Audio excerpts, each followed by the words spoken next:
Hello everyone and welcome back to What's the Glory Day 17. Today was the last day of the group stages. Tomorrow we kick off the knockouts. So today that means that we filled up the rest of the bracket.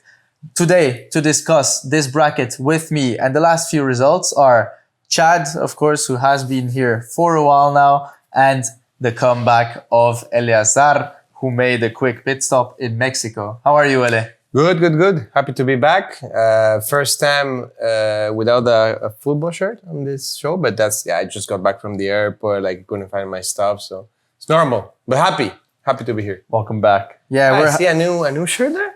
I know it's the Belgian one. We're just happy to have you back. And first of all, the first thing that we're going to discuss is Group L. They were the first ones to kick off the day. Group L is the group where England were chasing that first place. And they got their first place. They were playing against Panama. Jude Bellingham, second man of the match in a row. Yeah. Goal and assist today. He's looking good suddenly as well, right? Second goal, right? Again? Second goal in a row. Second goal in 3 games. Second goal in One 3 assist games. as well. 2 man of the match awards. This is only good news for England because obviously you need someone to support Kane in that role as a protagonist, right? One-man team cannot win a World Cup. Argentina is not a one-man team, Josh. We'll speak about that later. But it looks like Bellingham can actually be this man of big moments for England, and that's only good news for them. Yeah, he really got them out of a tough moment because Panama were holding strong against England. 60 minutes, it was 0-0, started to get nervy, and then comes Jude with a goal, with an assist. But you spoke about Kane. Kane actually broke a record today. Do you know what that is? Yes, so he became the top goal scorer for England in World Cups, right? Yeah, ever. Surpassing, let me guess, I don't know. Go for it. Shearer? No. Rooney? Gary Lineker. Oh, true. So Lineker was on He had 9, right? 9. Kane just scored his 10th today, and I don't think he's done yet. Nice. Pre-game, the talking point was the injury of Reece James, right? So Reece James most likely out for the rest of the tournament. Crazy. Tino Livramento as well. Okay. That means that 2 right backs out. Bad news. The only options remaining are Kwanzaa, who's not really a right back. He's more of a centre back, who also got injured today, actually, and will most likely miss the next game. So Jed Spence is the only natural right back left. Oof. Is leaving Trent at home a mistake, Mr. Tuchel? It is for sure, and it is concerning. But yeah, at the same time, so far this World Cup, at least it's been all about the strikers, right? I think that's where the tail of the tail will go with this World Cup. There was a lot of speaking about the Vozinha and the Cabo Verde goalkeeper as well, Curaçao. But to me, this is the World Cup of the strikers. They're just beating every record there is for their countries, World Cup wide. Kane once more today. So yeah, let's see if this is a recurring problem. Yeah, and Chad, Panama has an unwanted records to their name after today. Do you know what that is? No goals scored at this World Cup. The only team. The only team. The only team to not have scored a goal. They got close. They had their chances. Really it was unfortunate close to see. I think what you said in the beginning, they held their own, which was probably for this first 65 minutes. It was genuinely a close game. And then Bellingham, honestly, it felt a little bit out of nowhere. There wasn't much going England's way. It was a little bit of back and forth. And then, from there, it was basically over for them. It was, but the actual very interesting game in that group was the other game, Croatia-Ghana. Way more on the line there. Both could still finish first in the group, could finish second in the group, or get eliminated, or finish third and go through.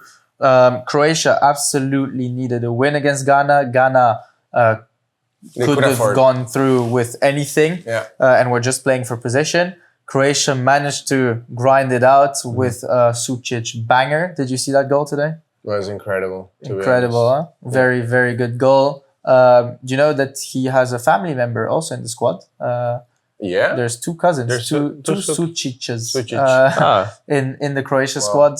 The Inter Milan one scored today, but there's also one playing for, I believe, Real Sociedad. So Of course, Luka Sukic. Luka and Petar. Oh, Petar is playing in Inter. Yeah. I didn't know that. That's And crazy. he scored the goal. And they're that qualified cousins. Croatia. Yeah, they're cousins. Okay.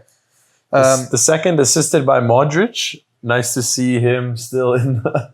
It's actually That guy's unbelievable, crazy. genuinely. That guy's really crazy. Really cool to Respect. see him bring it. I think this is typical Croatia. I've been watching them, obviously being Croatian myself.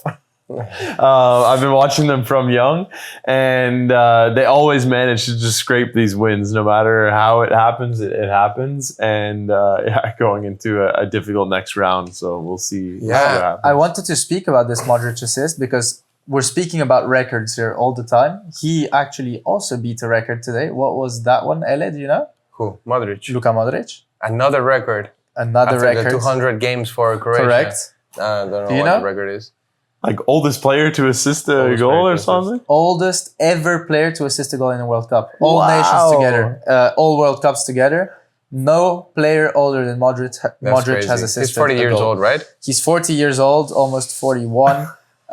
He has played the full game, or very nearly the full game today, and the same was the case in the first two games. So, yeah, Modrić is magic, and magic remains alive, just like we've seen with Messi as well today. We'll talk about that later. What does that mean concretely for the group? It means that England finished first, with Croatia in second, Ghana in third, but qualified, and it's which team that's going home? It is Panama. Going home.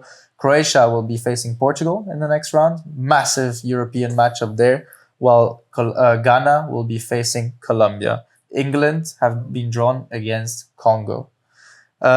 Group K then, where there was the highly anticipated game between Colombia and Portugal. Game in Miami. The whole world was in Miami for that game. The fan zone had a line of 2.5 hours, 2 hours before the game. They Miami, closed it. they closed the it. fan fest. They They said no one else closed it could in go. advance. It was complete Jimmy Butler chaos. was there. Jimmy Butler was at the stadium. Rodrigo Goes out to was at Jimmy the Butler. stadium. Everyone was at the stadium. Marcelo from the Saturday Night Live. I love that guy, man. So a lot of people at the stadium. Very anticipated match, and it absolutely under-delivered, didn't it? Yeah, man. But yeah, again, I think it was like, at the end of the game, I was like, yeah, it had to be a 0-0. It always happens with this type of games where there's so much expectation. But at least the first half was a bit fun and entertaining. Colombia, again, in the same line that they accustomed in this World Cup, playing a lot of offensive football, very dynamic, very fast. Maybe they just need to tone down a little bit the speed, Maybe if they lower the speed a bit, they will be able to, just have more clarity when they have to shoot or score, right? That's what they're missing, in my opinion. They were by far the better team, dominated Portugal the whole game. They were rotating a couple of players as well, including Daniel Munoz, who is so far their star in this tournament. One of the best right backs of the tournament. 100%. And yet Portugal were playing as if they were going for a draw. It was very, very disappointing. Colombia also had a disallowed goal by a toenail. It was offside. I'm seeing the pictures and I'm not really sure of that, man. Has technology failed here? I think Colombia, the referee went like, and he stole something. I don't know why. I'm not going to say anything more, but difficult one. Difficult one, man. My final note for that game says Martinez is terrorist. Do you agree with this statement? Yes or no? Who's Martinez? Roberto Martínez, Portugal coach. Yeah, man. Like, to be honest, you cannot have a squad like this and play like Portugal does. It's crazy. I really was scared of Portugal before this World Cup, and now I'm at ease. Portugal will not be a world champion. That's granted. So there you go. So Martinez is terrorist. Yeah, he is. Just like Arteta in club football. Moving on to the second game in this group. At the same time, we had Congo playing against Uzbekistan. Uzbekistan, who came in front after less than a minute, but it got disallowed. Yeah. Then Shomurodov scored again, finally counting. Brice here, our resident Congolese, got very, very scared because Congo needed a win to go through. They needed a win, man. And they came What through. a win they had. Yohan Wissa was massive the whole game, scored 2 goals, including a penalty. I think it's a deserved win, and they're going through. Yeah, I'm really happy for them, man. It's like, again, one of these stories that, you really wish to see at the World Cup. They have good players, like, I love that. And, they play actually well, solid. They have an idea. They know, their strengths, their weaknesses, and they do it. And they did it perfectly against, who was it again? Uzbekistan. First win ever in a World Cup for Congo. First time ever in the knockouts. So historic day for the whole country. True. And you also have to say Uzbekistan, underwhelming. Like very underwhelming, this team. I wasn't expecting much from them. No. I think they gave every team a good run except Portugal. But Uzbekistan are out. Not a big loss for the tournament, in my opinion. One sad piece of news for Congo is that the iconic fan, the guy who stands like this, his visa got denied. He couldn't go to the game because he didn't have a visa. So that's fine. He can go to Mexico, maybe, to Canada as well, but good clearly not to the US. So let's hope he will be there for their first ever knockout game. What does this mean concretely for the standings? It means that Colombia actually surprisingly win the group ahead of Portugal. Very good. They will be facing Ghana in the next round. Portugal finished second and will be facing Croatia. If they win this, they might face Spain after. So very tough draw for Portugal because they didn't manage to win the group. And Congo will be facing England in the next round. So good luck to them. Uzbekistan, Bye-bye. bye-bye. Versalico is in Croatia? Used to be. You look a bit like Versalico, no? Chad looks a bit like Versalico, no? Chad looks. I was trying to look for a Croatian look-alike for you, as you're saying, like you're Croatian. Chad looks like a gringo Richard Rios. We will see if in the comments I want to know what people think. Does Chad look like Versalico or more like Richard Rios? Yeah, exactly. Yes, exactly. yes. Yeah, he's more like a gringo Richard Rios. We'll see. Lacking the blonde tips and the aura.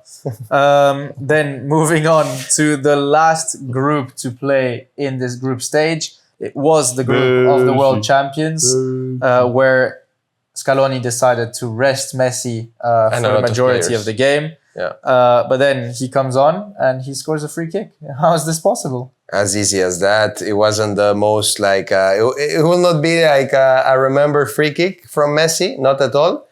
But it seems as I don't want to say it's like again like everything is aligning for something big to happen with Argentina. I still think that from the knockout stage on, Messi could not score like any goal. So I'm looking forward to see the knockout stage now. But can he score 7 in the knockouts? Yes. Because why am I asking 7, the number 7? To beat the record. What Just record? Fontaine scored 13 in one tournament. Messi is now on 6. Can Messi score 7 in the knockouts? He's got Cabo Verde next. And there's one more game. He's got Australia versus Egypt, whoever out of those. Yeah, that's at least another 4 or 5 Cabo goals. Verde, Australia or Egypt, then potentially Colombia. I think it's doable, Ooh, that's crazy, man. I haven't thought about that. And he scored 2 in the final last time. Yeah, and Messi's now on 6 goals this tournament, extending his Golden Boot lead over Mbappe and Dembele, who are on 4. Wow. Lautaro also scored his first ever World Cup goal. No, really? Yes, penalty goal. First ever World Cup goal. He stayed dry in the 2022 World Cup. God, first ever for him from the spot. Let's hope it does something good with his confidence. Julian, 7 goals last tournament, 0 so far in this one. Yeah. Underwhelming from him. And then, Argentina, as I said, played a rotated 11. Lo Celso was excellent. Giuliano played it right back. Incredible. Nico Paz was starting. Yeah. Lautaro and Julian started together, which almost never happens for Argentina. So it's good to see that he's trying stuff when he can. I think it was quite fun to see this experimental Argentina 11. They play really well. I have a question for you. Yeah. You said Argentina isn't a one-man team. Yes. But we're hearing a lot of stats that are saying the opposite. Why? Just because Messi scores a lot of goals? Nico Paz not scoring. You have all these attacking threats. It's starting to feel... Lautaro scoring from the spot, which would have been Messi. Yes, correct. Look, it's starting to feel like 2014 when we had... Look, players were playing well, but they weren't stepping up when needed most. Higuain, Di Maria, Aguero, Palacio. What a player, by the way. Okay, let me hear it. Let's hear it. I'm going to give you one that's like an argument for the Messi haters, right? That say like, yeah, Messi, he needs a lot of players in his team, otherwise he doesn't perform, this and that. Well, there it is. Like, if there weren't like good players actually supporting him, then, he wouldn't perform according to the Messi haters. Argentina is solid, man. They've got really good players. Rodrigo de Paul is not flashy, but look at the assists he provided on the first games. It was really good. He knows how to pass the ball. He knows how to pass the ball. McAllister, he's a good player. He's a good player. A very good player. After a terrible season. And they're good at defending. They know how to defend well. Scaloni, there's like a very defensive-wise coach. So it's one good player with 10 bodyguards who do not know how to use their feet. Okay, that I accept. I accept that you call them bodyguards, but they're premium elite bodyguards. I have one last thing to say on this topic is that there was a conversation on the couch here earlier, I think before you got here, about how's the MLS ranked compared to other leagues? Is the Saudi league better than MLS? No. And all I have to say is that the best player in this tournament is from Inter Miami, and he's from the MLS. And who's his right-hand man? Rodrigo de Paul. We've got Casemiro. Yeah. These are a lot of players that are performing incredibly well. So MLS is probably the best league in the world. Casemiro hasn't played a minute in the MLS. And then you have Luis Suarez, the best striker in the MLS, who's watching Uruguay from the stands. And this is because Bielsa is toxic, so there's nothing you can do about that. Anyways, both leagues are terrible. Saudi Pro League, get dissolved as soon as possible. And same for the MLS. It would do all of us a lot of good. Argentina, as I said, will be facing Cabo Verde in the next round and have the easiest draw out of all the big countries. Sure. It's like the FIFA wants the magic to happen again. In the other game, Austria were facing Algeria. That was another very good game. Everyone before the game started said, this is an arranged game. Yeah, it's rigged, easy draw. Both go through. Algeria in third. They'll face Switzerland. They'll be happy. Austria through in second. Very good. What the hell happened? No, it's crazy. If they really prepared it, hats off, because to the script writers, I don't know how they do that. How do you do to score a goal in the 96th minute, two headers? Crazy, man. It was really crazy, and Austria got it at the very last minute, man. Saša Kalajdžić, very nice story. A very nice name, also. Very nice name. He actually signed for Wolves 2 years ago now after a very good season in Germany. He's a really, really tall striker, more than 2 meters. Only uses his head. And tore his ACL in the very beginning, was out for almost 2 years, rediscovered his form just before the World Cup, and now he scores the goal that sends Austria through. Man. So congrats to him on the mental toughness part, on sending his country through as well. As you said, Mahrez with the winning goal, the 3-2 for Algeria in the 93rd minute, and Kalajdžić equalizing in the 96th. Unbelievable result. The big loser of this game, Iran. Iran, yes, they're out. They were in and probably already celebrating and throwing firecrackers. Sorry? Iran or Iran? Sorry. But I must also say maybe one of the losers as well, even though it was a draw, is Austria, because with the draw, even though they're through, they will play against Spain in the round of 32. Ooh. And sending Algeria to play with Switzerland. But there was nothing to be done about it, because if they'd lost, they would be out. If they'd won or drawn, they would have finished second. So I don't think they're a loser in this. They couldn't have done any better. Correct. With this result, crazy stat for the African teams. 9 out of 10 have qualified for the next round. This is by far the best percentage of any confederation. So the CAF has 90% of their teams through. Incredible. UEFA, CONMEBOL has 83. Vamos. UEFA has 81, with the most teams represented. UEFA? 13 different teams. 81. 81%. Not bad. 13 teams in the next round. Then CONCACAF are on 50%. 3 out of 6, the 3 host nations. Mexico, Canada. AFC, Asia, underperforming massively. 22%. Oof. And the OFC 0%. New Zealand didn't go through. Okay. So this is the little stat of the day. Africa doing amazing. Who do you think is the African team that will make it further? Ooh, that's Great a good question. one, man. But I'm going to put my prediction on Côte d'Ivoire. Wow, tough Yes. draw. Norway Yes. and then Brazil, Japan. Yes. But I like it. I go Morocco exits in the quarterfinal. Oh. Morocco, if they beat the Netherlands, they have South Africa or Canada, which is very doable. I will myself go for Senegal with Okay. a lot of regret because that would mean that they would beat Belgium in the next round. But if they do, I think they beat the USA the round after. No. And then I'm going to say it. I think Senegal are beating Spain and going to the semifinals, repeating what Morocco did in 2022. So Senegal are going very far in this tournament, in my opinion. Mahrez Arnautovic scored for Austria and for Algeria, throwing back the times. Vintage. All the oldies seem to be performing in this That is tournament. I crazy. love to see it. So this was the last game in the group stage. The Wow. last kick of the group stage was a Wow. goal. Thank you, Saša Kalajdžić, for that. What does that mean for the third place teams? It means that the eliminated ones will be South Korea, Scotland, Iran, and Uruguay. Uruguay being the worst third place team out of the 12. The ones who go through are Bosnia, Paraguay, Ecuador, Sweden, Algeria, Senegal, Congo, and Ghana. So a lot of African teams finishing in third but going through. So the bracket is set. What is the matchup that you're looking forward to the most? Brazil, Japan. Brazil-Japan for you, Ale? Brazil, Japan, that will be crazy because I actually think Japan has a lot of chances of actually, beating Brazil, and that will be crazy. Brazil, Japan, I really like. Côte d'Ivoire, Norway is also a very interesting one. Netherlands, Morocco is a very interesting one. It's hard to choose. Portugal, Croatia is a very interesting one.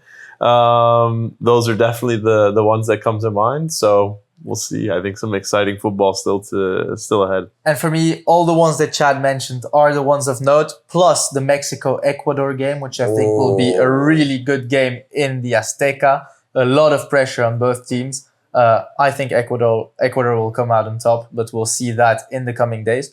Tomorrow, is the first day of the knockout stages with Canada taking on South Africa in the round of 32.